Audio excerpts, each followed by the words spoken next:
வணக்கம். பரபரப்பு மீடியா செய்திகளுக்காக நான் நிரோஷன். அசாத் ஆட்சியின் வீழ்ச்சிக்கு பின்னர் ரஷ்ய ராணுவம் அதன் ராணுவ உபகரணங்களையும் ஆயுதங்களையும் சிரியாவின் டாட்டஸ் துறைமுகத்திலிருந்து வெளியே கொண்டு செல்ல முடிந்தது என்பதற்கு செயற்கைக்கோள் படங்கள் சாட்சியம் அளிக்கின்றன. ரஷ்ய கடற்படை தளத்தில் ஒரு காலத்தில் நூற்றுக்கணக்கான வாகனங்கள் நிரம்பியிருந்த துறைமுக இறங்குமுறைகள் இப்போது முற்றிலும் காலியாகிவிட்டன. 2 ரஷ்ய ரோரோ கப்பல்கள் சிறிய துறைமுகத்திற்குள் நுழைந்த பின்னர் இது நிகழ்ந்தது. இன்னமும் துறைமுகத்தில் இருக்கும் கப்பலான ஸ்பார்டா மற்றும் ஜனவரி 27 திங்கட்கிழமை புறப்பட்ட ஸ்பார்டா 2 கப்பல்களில் ரஷ்ய ராணுவத்தின் பல ராணுவ சொத்துக்கள் ஏற்றப்பட்டன. 2 கப்பல்களும் ரஷ்ய பாதுகாப்பு அமைச்சின் நிறுவனமான ஒபோரான் லாஜிஸ்டிக்கு சொந்தமானவை. மரைன் டிராபிக் பதிவுகளின்படி ரஷ்ய கப்பல் ஸ்பார்டா 2 தற்போது சைப்ரஸிற்கு தெற்கே 269 டிகிரியில் உள்ளது என்பதை நாங்கள் கவனிக்கிறோம். அந்த கப்பல் பாதையின் இறுதி இலக்கு தற்போது தெரியவில்லை. சாத்தியமான இறுதி இலக்குகளில் பால்டிக் கடலுக்கு திரும்புவது அல்லது லிபியாவில் ஒரு புதிய தளத்திற்கு நகர்வது ஆகியவை அடங்கும். லிபியா தற்போது பிளவுபட்டு 3வது உள்நாட்டு போரின் அபாயத்தில் உள்ளது. அதே நேரத்தில் ரஷ்யா இந்த கப்பல்களை பாஸ்பரஸ் நீரிணை மற்றும் கருங்கடல் வழியாக அதன் அருகிலுள்ள துறைமுகங்களான நோவோரோசிஸ் போன்ற இடத்திற்கு நகர்த்த முயற்சிக்கும் சாத்தியம் மிகவும் குறைவு.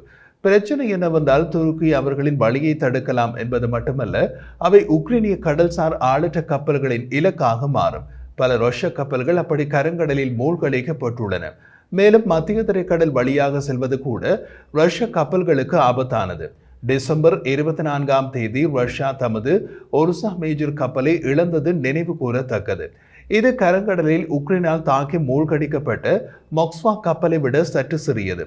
சிரியாவில் உள்ள டாட்டஸ் கடற்படை தளத்திலிருந்து ரஷ்யாவின் எதிர்பார்க்கப்பட்ட படைகள் திரும்ப பெறுவது இறுதியாக தொடங்கியதற்கான தெளிவான அறிகுறிகளை செயற்கைக்கோள் படங்கள் காட்டுகின்றன. ரஷ்ய வாகனங்கள் மற்றும் பொருட்கள் ஏற்கனவே பல வாரங்களாக அங்கு குவிந்து வந்து கப்பல்களில் ஏற்றப்படுகின்றன. சிரியாவில் ஒரு கடற்படை தளத்தின் அணுகலை முழுமையாக இழப்பது கிரெம்ளினுக்கு பெரும் அடியாக இருக்கும். கடந்த ஆண்டு சர்வாதிகாரி பஷார் அல் அசாத்தின் திடீர் வீழ்ச்சிக்கு பின்னர் சிரியாவில் ரஷ்யாவின் இருப்பின் எதிர்காலம் பற்றிய தொடர்ச்சியான கேள்விகளுக்கு மத்தியில் ரஷ்ய ராணுவம் ஏற்கனவே சிரியாவில் உள்ள கமிமீம் விமான தளத்தில் தமது இருப்பை கணிசமாக குறைத்துள்ளது. ரஷ்ய ராணுவ சொத்துக்களை எடுத்துச் சென்று 2 கப்பல்களும் இறுதியாக துறைமுகத்திற்கு நுழைய அனுமதிக்கப்படுவதற்கு முன்னர் பல நாட்கள் கடலில் நிறுத்தி வைக்கப்பட்டிருந்தன. இது சிரிய ரஷ்ய உறவில் ஏற்பட்ட விரிசலை காட்டுகிறது. சில வாரங்களுக்கு முன்பு மார்ஷல் செய்யப்பட்ட கப்பலில் கணிசமான எண்ணிக்கையிலான ரஷ்ய வாகனங்கள் மற்றும் பிற பொருட்கள் ஏற்றப்பட்டதையும் படங்கள் காட்டுகின்றன. வாகனங்கள் இப்போது கப்பலின் விளிம்புக்கு அருகில் ஒரு வரிசையாக காணப்படுகின்றன. இது வாகனங்களை கப்பலில் ஏற்றுவதை எளிதாக்கும். செயற்கைக்கோள் படங்களில் அருகில் உள்ள மற்றொரு சரக்கு மார்ஷலிங் பகுதியில் இப்போது ஏராளமான கப்பல் கொள்கலன்களின் அருகே தோன்றியுள்ளன. இருப்பினும் அவை ரஷ்ய சொத்துக்களா அல்லது ராணுவம் அல்லாத சரக்கு நடவடிக்கைகளுடன் தொடர்புடையதா இல்லையா என்பது தெளிவாக தெரியவில்லை. மற்றொரு ரஷ்ய சரக்கு கப்பலான ஸ்பார்டாடா சமீபத்தில் பால்டிக் கடலிலிருந்து ரஷ்ய கடற்படையின் ரொபோஜா கிளாஸ் ஆம்பிபிஎஸ் போர்க்கப்பலுடன் புறப்பட்டது. இந்த கப்பல்கள் சிரியாவுக்கு செல்லக்கூடும், ஆனால் இது தற்போது உறுதிப்படுத்தப்படவில்லை. ரஷ்ய கொடியுடன் கூடிய மற்றொரு சரக்கு கப்பலான உர்சா மேஜர் சிரியாவுக்கு செல்ல புறப்பட்ட போது இன்னமும் காரணம் தெரியாத சூழ்நிலையில் டிசம்பர் 24 மத்திய தரைக்கடலில் மூழ்கியது.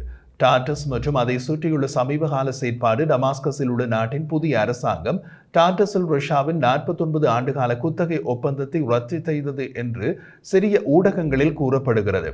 அது எந்த அளவுக்கு உண்மை என்று சரியாக தெரியவில்லை. மொத்தத்தில் மகா குழப்பமான நிலை ஏற்பட்டுள்ளது.